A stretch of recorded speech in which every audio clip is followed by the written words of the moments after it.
রাখে আল্লাহ মারে কে। এই মুহূর্তে সবচেয়ে বড় ব্রেকিং নিউজ আপনারা জানেন যে সামনে কুরবানি ঈদ।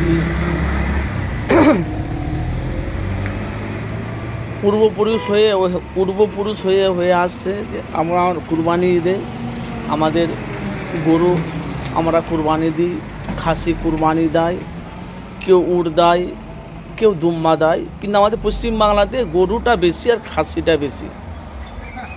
কিন্তু এখন আমাদের পশ্চিমবাংলাতে শুভেন্দু অধিকারী যিনি মুখ্যমন্ত্রী হয়েছে, যে মমতা ছিল পরিবর্তনে এখন মুখ্যমন্ত্রী হয়েছে শুভেন্দু অধিকারী।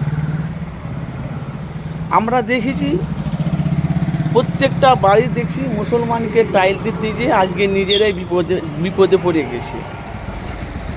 এই যে কুরবানি, আমরা গরু কুরবানি দিই, আজ মুসলমানকে টাইল দিতে যে আজকে হিন্দুরা টাইটে পড়ে গেছে। কেন? আমরা মুসলমান, আপনারা জানেন যে হিন্দুরা বলে গোমাতা, আমরা পূজা করি, ধূপ ধুমা দিই, কত কি করে, মালা পরাই, বহুত কিছু করে। গোমাতা মানে মা। তাহলে আজকে যে যারা বড় বড় দেখতে পাচ্ছি যে বড় বড় তাদের কারখানার ভিতরে তারা গরু পুষে তারা মানুষ করে, খাইয়ে দাইয়ে বড় করে, এক বছরে একবার, সেটা হলো কুরবানি ঈদ। সেই কুরবানি ঈদে বিক্রি করে কিছু পয়সা আয়োজন করে ছেলেদের লেখাপড়া, ছেলে মেয়েদের বিয়ে শাদি, ঘর বাড়ি, তাদের একটা আশাই থাকে।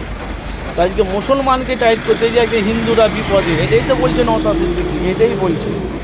কিন্তু আমাদের কি, আমাদের যে মুসলমান যারা ধর্ম, যারা মুসলমান যারা জাত, যারা নিজেকে মুসলমান দাবি করে, তারা যদি নিজেরা যদি না ওসব যদি না খায়, কোনো যায় আসে না।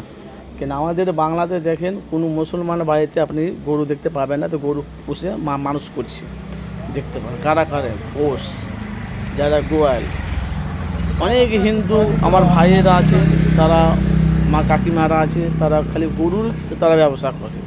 বছরে একটা সিজন আছে, সে সিজনে তারা বিক্রি করে, যেমন আমাদের কুরবানি। সেটাই নিয়ে এখন বাংলায় তোলপাড়, সেই নিয়ে এখন রাজ্য জুড়ে তোলপাড়। বাংলার মানুষ চারিদিকে এখন